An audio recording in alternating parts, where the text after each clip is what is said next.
business. Okay. How many of you own a business or manage a business on a daily basis?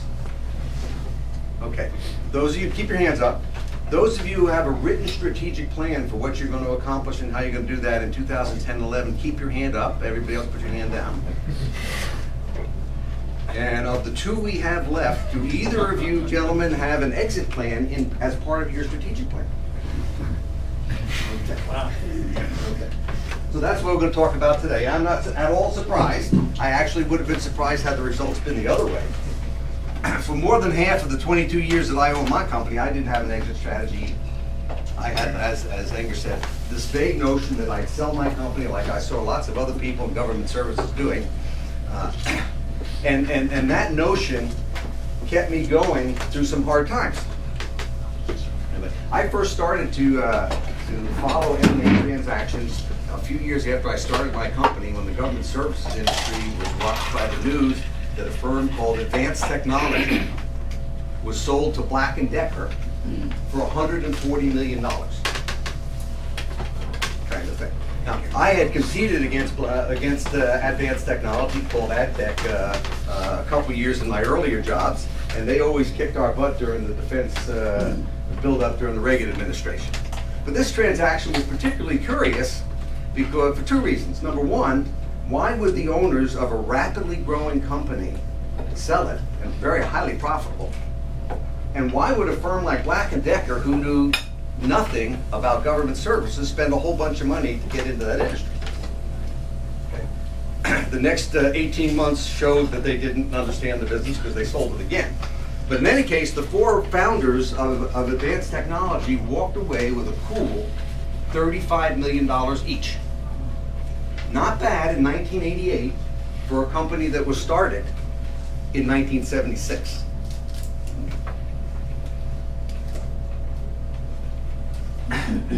I looked at that and I said, I want some of that.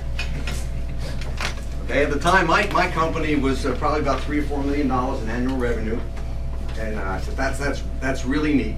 But I didn't do anything about it, and like most business owners, I was a perpetual motion doo-doo machine. I'm running around taking care of my customers, trying to win new customers, and supervising my staff. So I didn't really have a chance to do the things I'm recommending to you, at least not at that point. As Ingar said, I had my company for 22 years, and we survived a couple severe downturns. I was able to grow the company to about 20 million when I sold it in 2006, and I feel pretty good about that accomplishment. And yet, I know two other entrepreneurs who started companies roughly at the same time that I started mine in government services.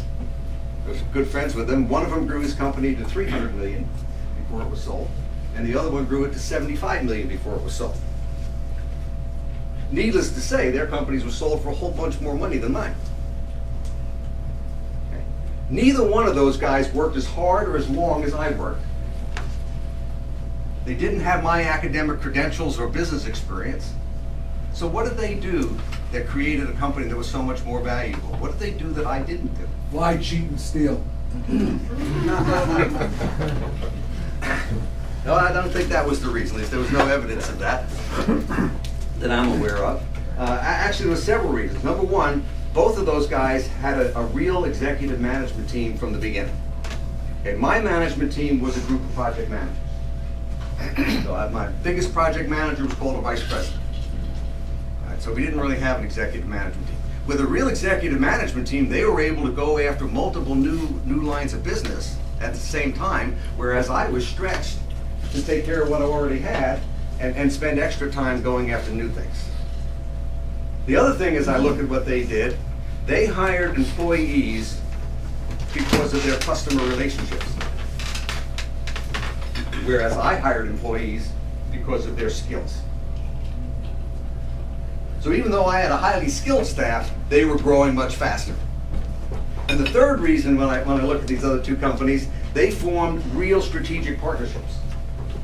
By that I mean they had lasting relationships, repetitive relationships with the same company, whereas I was always negotiating to get on the team that I thought was going to win that. Kind of like a lady of the night, right? whatever was the best opportunity du jour. So I never did build all those kinds of things.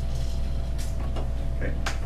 So the bottom line of that is to start planning your exit strategy today, for those of you that own business. If you don't, you could be costing yourself millions of dollars when Mr. Deep Pockets walks through the door unexpectedly, or some personal issue comes up and causes you to have to exit the company sooner than you had anticipated, sooner than you'd even thought about.